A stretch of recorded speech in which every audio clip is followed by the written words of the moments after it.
There's a moment when you're speaking, when the current of your thought is flowing, steady, honest, and suddenly someone cuts across it. An interruption. It's more than just a voice stepping in. It's the jolt, the shift, the small but sharp reminder that not everyone is here to listen as you hoped. In that instant, you have a choice to retreat, to fight for the air you were just holding, or to rise above it with quiet certainty. Handling interruptions isn't about becoming louder, though sometimes the world will tell you it is. It's about remembering that your words, your presence, have weight, whether or not they're heard in that moment.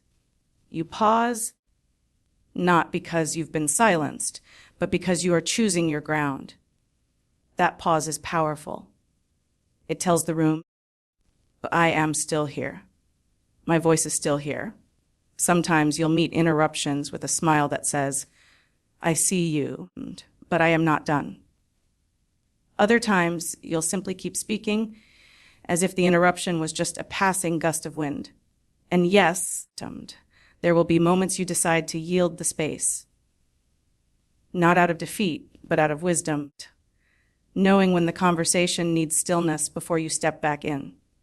The truth is, the way you handle interruptions isn't just about the other person. It's about how you choose to treat yourself. Will you shrink? Or will you stand in that unshakable place where your worth doesn't hinge on uninterrupted sentences? Because no one, not even the most persistent interrupter, can erase a voice that refuses to disappear. Pausing with intention is one of the most overlooked forms of power in communication. When someone interrupts you, the instinct for many is to push through, to talk over, to regain the floor with urgency. But there is another way, one that does not rely on force, but on an inner steadiness.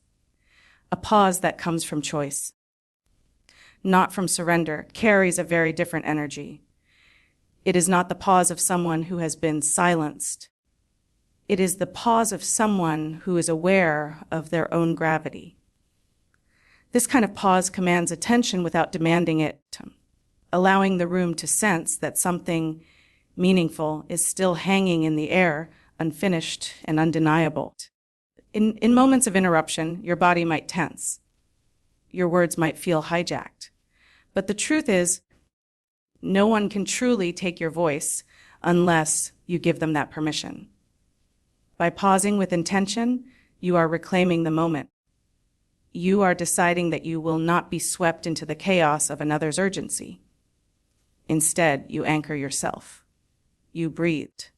You make the pause your own, and in doing so, you shift the balance of control back into your hands without raising your voice or matching someone else's speed. This kind of pause is not empty space.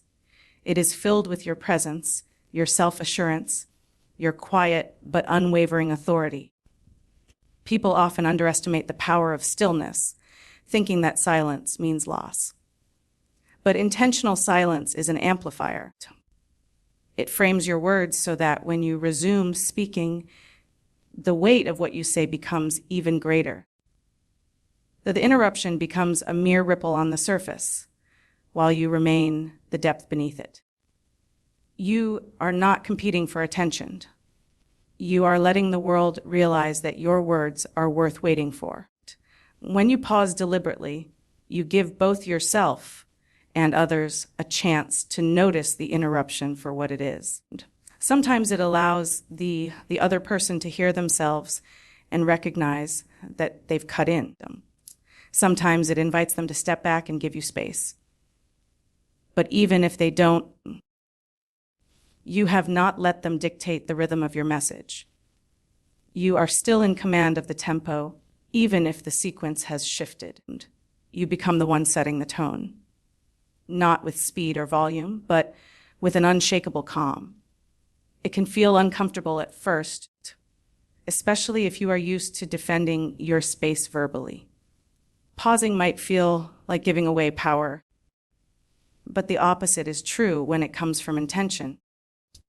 It's the difference between a door being shut on you and you choosing to stand quietly at the threshold, and knowing you will walk in when you are ready. You aren't retreating, you're holding the frame steady until it fits the picture you are painting. That is a subtle strength, but one that leaves a lasting mark. You also give yourself time to think in that pause.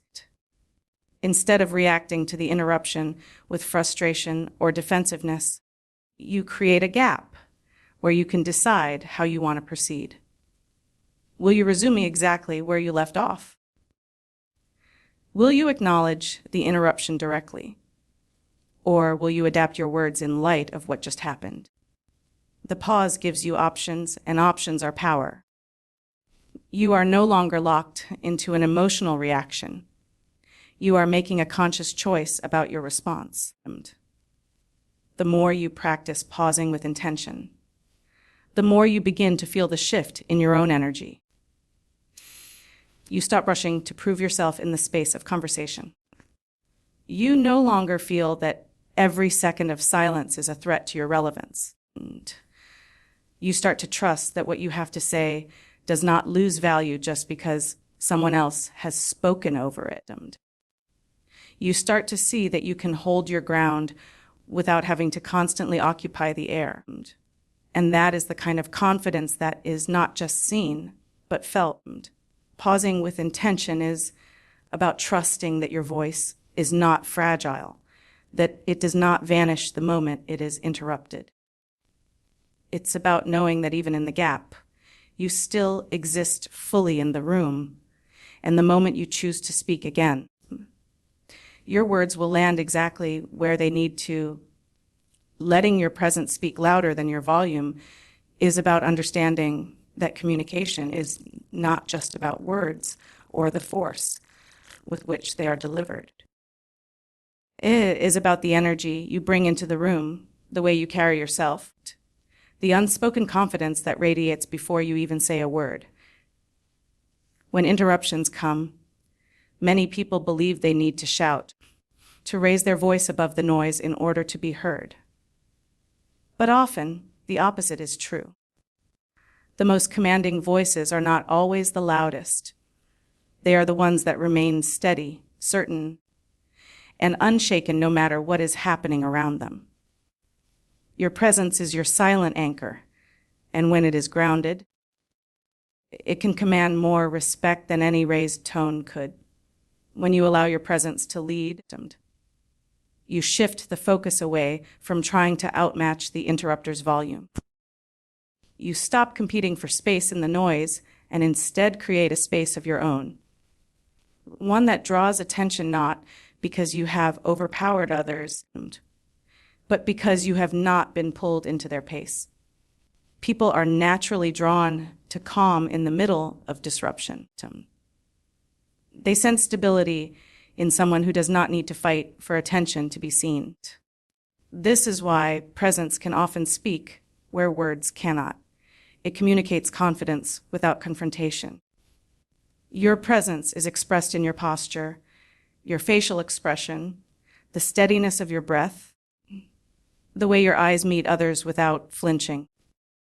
It is the quiet but clear signal that you are certain of the value of your words and do not need to push them into existence. Even if the conversation is moving quickly, even if others are jumping in, you remain in control of your energy. This sends a message to everyone in the room that you are not easily unsettled. The more you embody this, the more people will begin to pause for you. Not because you demanded it, but because they felt the authority in your stillness. When interruptions happen, it can be tempting to lean forward, to rush, to speak faster in an attempt to finish your thought before it is taken over again. But when your presence is stronger than your volume, you resist that urge. You let your words breathe. You let the room adjust to your rhythm instead of adjusting yourself to theirs. That slow, deliberate pace paired with unwavering body language can draw more attention than any outburst could. It signals that you are not here to compete for space. You already own the space you stand in. This approach also removes you from the emotional tug of war that interruptions can create. You are no longer trying to win in the moment. You are not chasing approval or trying to prove your importance. You are simply showing it through how you carry yourself.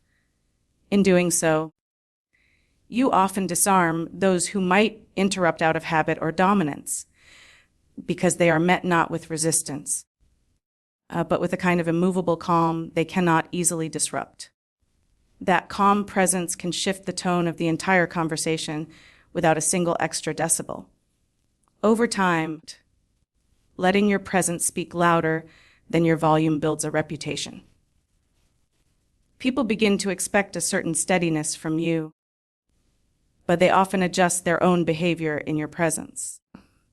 They interrupt less because they have learned that you do not scramble to be heard. You wait, and when you speak, you do so in a way that makes others want to listen.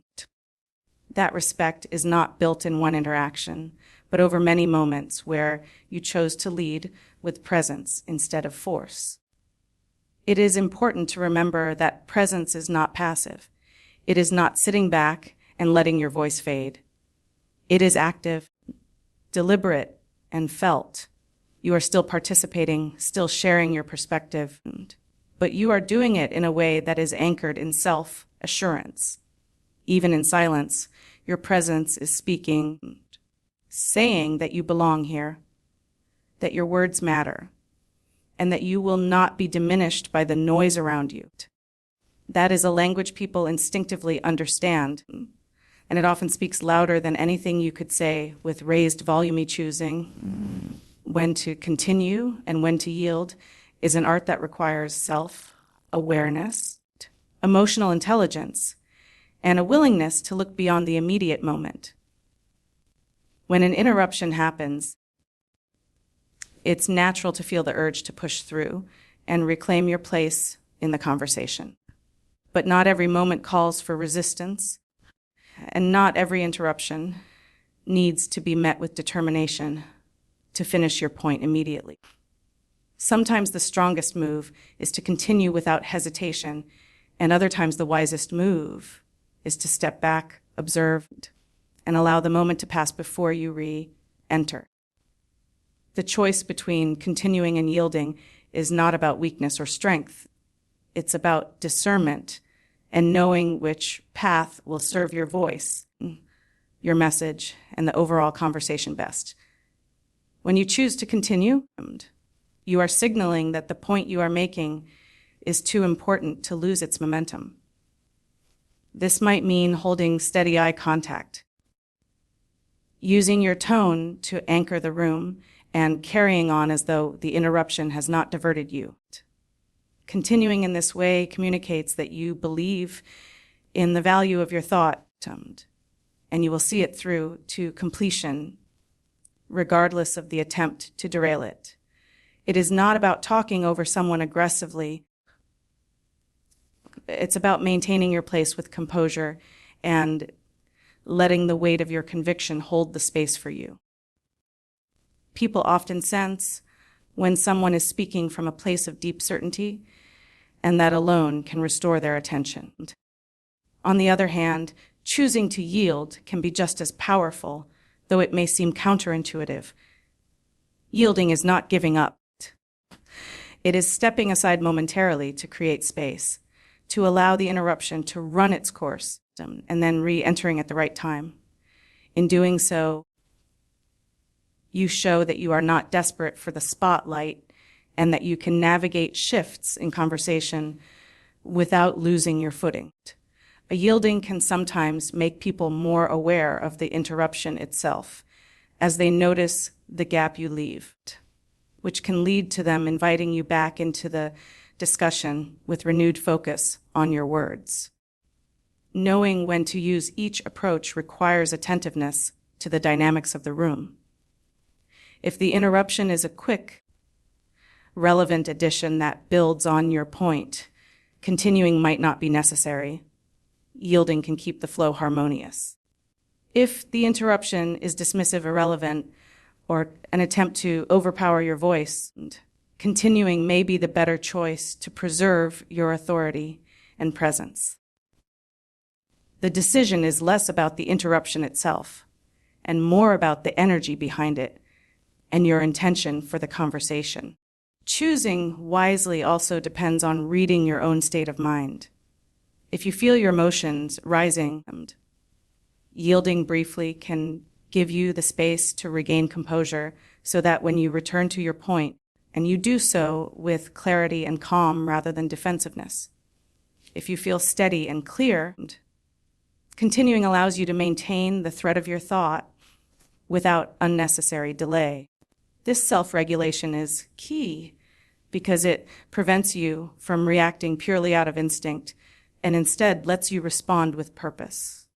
Both continuing and yielding are forms of control over your words, your tone, and your presence. By being selective, you show that you are not at the mercy of interruptions, but rather navigating them with intention. This approach transforms the way others perceive you in conversation. They begin to recognize that your voice is deliberate, that you are not afraid to hold space, and equally, that you are secure enough to let space go when it serves the greater flow of dialogue. Over time, this balance creates a reputation for being both assertive and gracious, a combination that commands respect. People learn that you will not vanish when interrupted, but neither will you dominate unnecessarily. You are adaptable without being passive, strong without being forceful. That adaptability makes your presence more compelling because it is grounded not in a fixed strategy, but in a fluid understanding of the moment. Mastering the choice between continuing and yielding means embracing the truth that you do not have to fight for every inch of conversational ground to maintain your influence. Your value in the dialogue comes not from never being interrupted, but from the way you handle interruptions with precision and poise.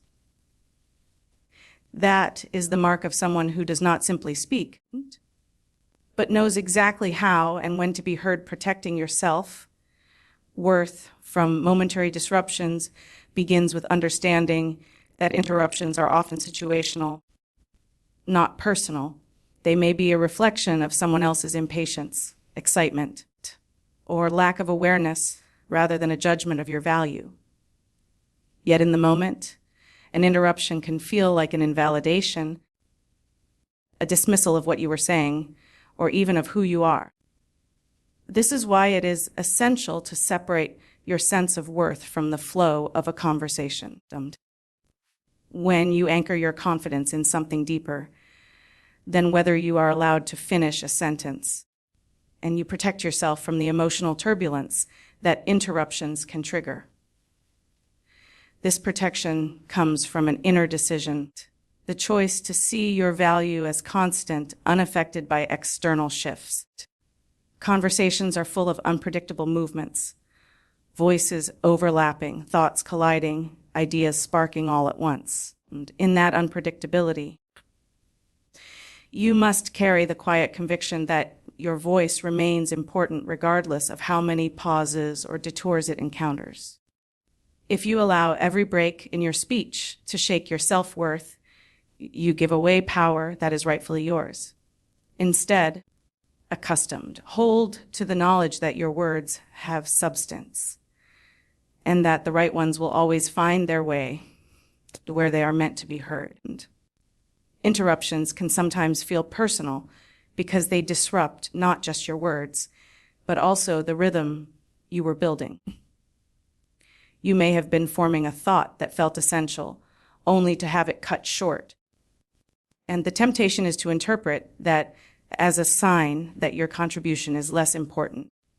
But protecting your self-worth means refusing to tie your significance to uninterrupted delivery. And your ideas and insights do not lose value simply because they arrive in fragments or must be revisited later.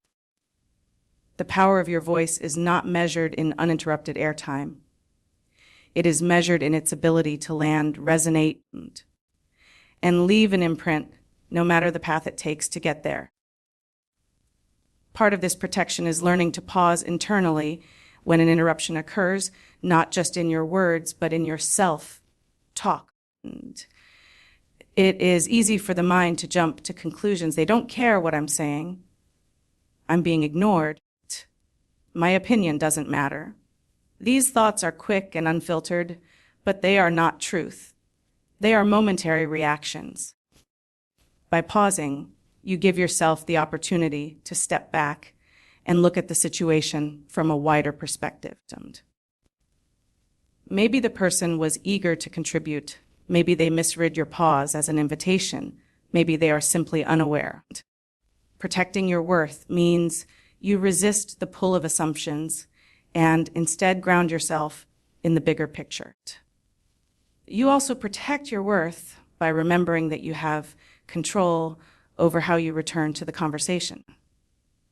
You can choose to reintroduce your point later, to address the interruption directly, or to allow the moment to pass if the discussion has moved on. Your ability to make that choice from a place of calm rather than from a need to prove yourself is a sign that you have not allowed the interruption to diminish your sense of self. When you make choices from this grounded place, your words carry more authority because they are not driven by insecurity. They are driven by intention. Another important aspect of protecting yourself. Worth is not letting patterns of interruption define how you see yourself as a communicator. If you experience frequent interruptions, especially in certain environments, it can be easy to start believing that you are less capable of holding attention. But those patterns often have more to do with group dynamics, personalities, or unspoken cultural habits than with your actual value. When you understand this, you can address interruptions more strategically without internalizing them as a reflection of your worth.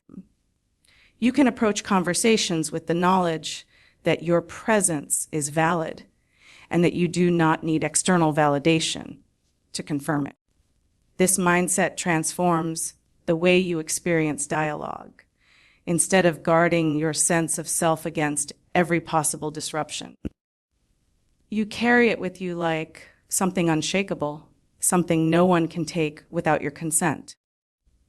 An interruption becomes just a moment, not a measure of who you are.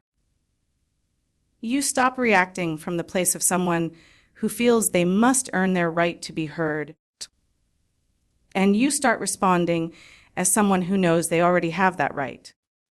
That shift changes not only the way you feel in the moment, but also the way others perceive you, because they can sense when your worth is self-sustained and not dependent on constant validation from the room making your voice unforgettable. Even in silence is about understanding that impact is not solely created in the moments you are speaking. It lingers in the way your words live in someone's mind after the conversation has ended. It is in the subtle pause you leave that makes others replay your message in their thoughts. The most unforgettable voices are not always the loudest or the most frequent. They are the ones that carry a quality, a presence, and a truth that people cannot easily dismiss. This means that even when you are silent, you can still be shaping the tone of the room and leaving an impression that lasts beyond your last sentence. And when interruptions happen, you may not always get the space to complete every idea in the moment. But that does not mean your message has to disappear. Sometimes the way you hold yourself in silence says as much as any carefully crafted statement. If you maintain composure, if you stay grounded, if your body language reflects that you are still fully engaged, you remind people that you have not been erased from the exchange. You remain part of the conversation, even if you are not speaking at that exact second. That quiet assurance can make people lean in, curious about what you will say next. The essence of making your voice unforgettable lies in the way you choose your words with care. Accustomed. When you speak, speak with clarity and intention so that even if you are interrupted, the part that was heard still has weight. A well-placed phrase, a vivid image, or a simple truth stated with confidence can echo long after the sound has faded. This is why some people can say very little yet be remembered vividly. They understand that a single line, delivered with conviction, can hold more power than paragraphs of rushed explanation. Even in silence, your presence can continue the conversation in people's minds. The way you listen matters. The way you respond without speaking, through a thoughtful nod, steady eye contact, or the quiet stillness of someone who is deeply considering what was said, communicates a kind of engagement that people remember. It tells them that you are present and that your silence is not absence, but an active part of the dialogue. This can make your eventual words feel even more meaningful when they arrive, because they come from someone who has been fully aware of the flow of the conversation. Being unforgettable also means not chasing the moment to be heard. If you are interrupted and you choose not to immediately fight for your turn, it can give your words more gravity when you do speak again. People tend to notice when someone who has been quiet finally enters the conversation, especially if that person's past contributions have carried significance. In this way, your silence becomes a kind of framing, a deliberate space that makes your voice stand out even more when it returns. There is also a certain resilience in making your voice unforgettable without relying on constant speaking. You stop measuring your influence by how much airtime you get and start measuring it by how deeply you resonate. This frees you from the frustration of interruptions because you understand that your impact is not erased by the temporary loss of a sentence. You know that the quality of what you say and the presence with which you hold yourself can outlast any momentary disruption. People remember not only your words, but how they felt in your presence. If you bring steadiness, thoughtfulness, and authenticity, those qualities imprint on others in ways they might not even consciously notice. They might recall the calm in your voice, the way you paused before answering, or the way your eyes communicated understanding without judgment. These are the details that make your voice live in their memory long after the words themselves are gone. When you approach conversations with this awareness, interruptions lose much of their power over you. You are no longer measuring your success by uninterrupted flow, but by the staying power of your message. You focus on making each contribution, however brief, worth remembering. You hold your silence not as a void, but as a space filled with meaning.